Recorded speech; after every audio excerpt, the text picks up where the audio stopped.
Well, good morning. Not sure what's going to happen here, if it's going to rain or what. A nice rain shower would be nice. I got all the bags that I had to make written down here. Quite a bit of work to do, so I'm going to go get that all fired up. Yesterday was pretty good. I did get the Super Bees hooked back together, got them washed out, got a load of canola loaded up, got it hauled to town, got back. That was all successful. But then I had to get into making bags. So there's been some folks that were more than patient, waiting for me to finish up seeding, and now they're ready for their feed, right? Animals, when they're hungry, they're hungry. You don't just have an endless amount of time to feed a hungry animal. Also this morning, check it out, the dude came with the first load of gravel. This is the same stuff that we got last year. So 2 loads from last year went from the end there all the way around the yard to basically right in front of the Super Bee, and then over to the tractor and then around in a circle. Now this side over here where it starts to fade out where the gravel did, it got kind of pushed into the mud because I kept driving off into the mud and back onto the gravel. And that's not a good way to do things when you're trying to gravel your yard.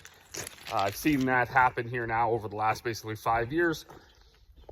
Part of the issue was we weren't getting the right gravel. We were getting what our gravel pits up here call gravel, which is effectively dirt, and it just wasn't doing anything. So between not getting enough loads at once and not getting enough actual rock in the loads, we would spread it out and we'd drive around, especially with those 4-wheel drives over there, or the sprayer or the duals or whatever. You drive, and of course there's always going to be a little bit of mud on your tires. You drive across, it's like dough. It just collects everything, and then everything seems to disappear. So we would continually end up back like this, where it was just mud. And I mean, there are some rocks in there, and it's a weird mud because there's a little bit of sand in it. And anyways, so last year we tried that 1.5 inch wash, and we were very happy with how it held up. Of course, last year we didn't do a whole bunch of snow plowing because there was no snow. So we didn't plow the snow, plow the gravel off that way. And it had more of a chance to get packed in because we didn't have a whole bunch of rain either. Just to start this motor going up. It's not cold, but this old girl, she does better with warm hydraulic oil. So I'm gonna go grab my coveralls, put them on. I'm gonna put the blade on the backhoe, and I'm gonna start spreading this out a little bit. I'm gonna push it in. I wanted to get in front of the shop there done because now that we've fully converted that to a feed shed, everybody likes to drive in there. And well, it's the same thing, right? When they drive across the gravel with their cars and then they go to drive in the shed, there's that 35 feet of mud that they got to drive through. Tires are all full of mud. You drive back across on the gravel, you drop all the mud off on the gravel, and all the gravel sticks to your tires, and then you take it with you when you leave. And that's not good. So, well, good morning. Man, it's a beautiful morning. Holy smokes. Except for you can see my wiggles in that one. Straight wiggles. Straight. The GPS sucks. Gonna have to get the tech out here. Also gonna have to take that down into the yard at some point and wash it up. Get that cart washed out. We never wash the inside of the cart out, but we spray it with Rust Check. So we'll have to go to town and get stocked up on that. I'm actually feeling pretty good this morning. So yesterday, I messaged the grain buyer. I said, hey man, I don't think I'm gonna make it today. I'm behind. I just want to get caught up, right? I want to get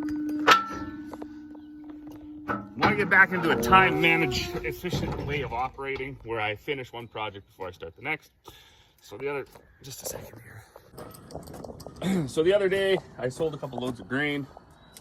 I see since I sold them, the price has continually gone up for 2 days, but that's fine. Somebody's got to sell at the bottom. I only sold 2. I like to do that to get the grain market to stop falling. If you don't sell, it'll just keep going down. So everybody can thank me later. But yesterday and the day before, I wanted to get caught up on the bags I hadn't made throughout spring seeding, and I did. I got caught up, so that was a win. This truck also was really lethargic starting all spring. It would slowly crank over. Had to boost it a couple times. So we were going to replace the starter because we replaced all 4 batteries. But check this out. Cranks over no problem now. So one of those situations where it fixed itself, I guess. I got oil pressure. That's good. I want to get this canola hauled here today. I only had 2 loads of canola contract. I'm doing the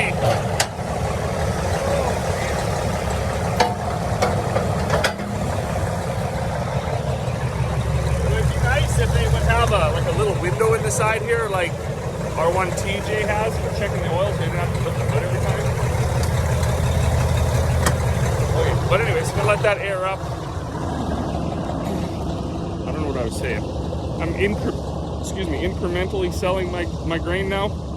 So I sold 2 loads of canola and 4 loads of wheat the other day, and then I'll sell another 2 loads of canola and another 4 loads of wheat, and then I'll sell another 2 loads of canola and another 4 loads of wheat throughout the summer. I still got a good bit of my barley. Of course, I need all that, or most of it, so I don't even know if I'll sell any barley. I don't know, we'll see.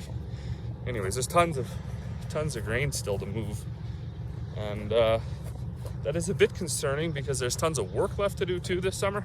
We got those bin floors there. I got to build 2 bins. Buddy wants a tree fort. Corey's been doing a bang-up job pounding posts up there for the pig pens yesterday while I was making feed. So anyways, we got lots to do, but there's always lots to do. Well, good morning. We were over at the pig pen-ish area yesterday putting up a few gates. Corey did most of the post pounding herself there the last few days.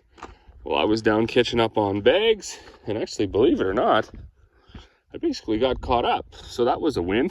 Then I hauled them 2 loads of canola to town.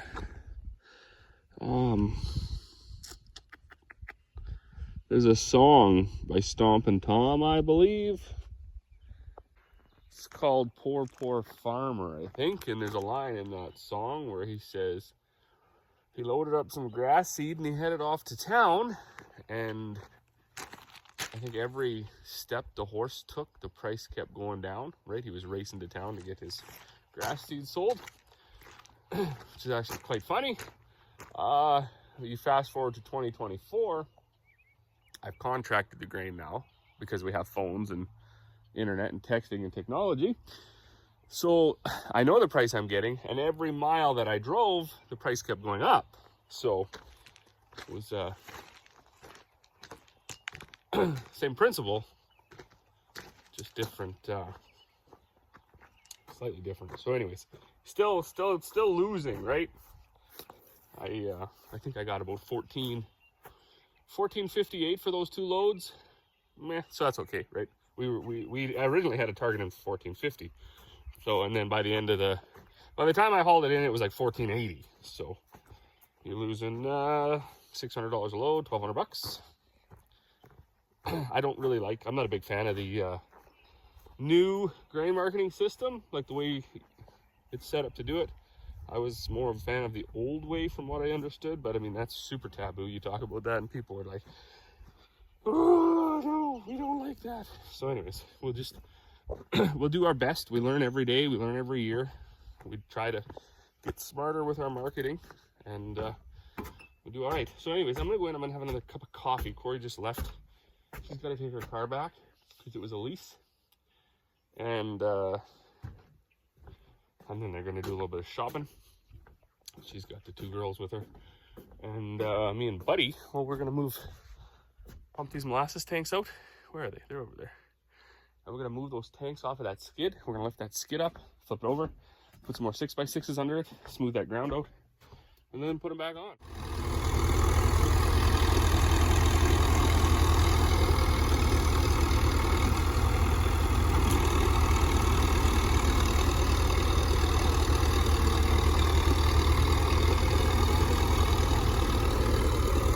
We want to push them all the way under, buddy.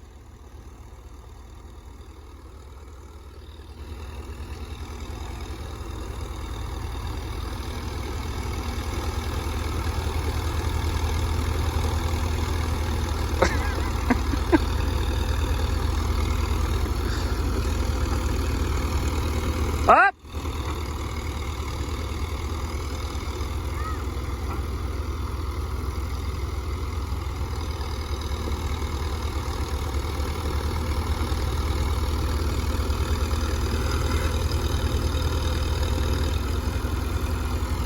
Perfect. Oh, well, good evening. Buddy's just heading out. He just needs a little bit of molasses treat, a couple more bales before pasture is fully ready.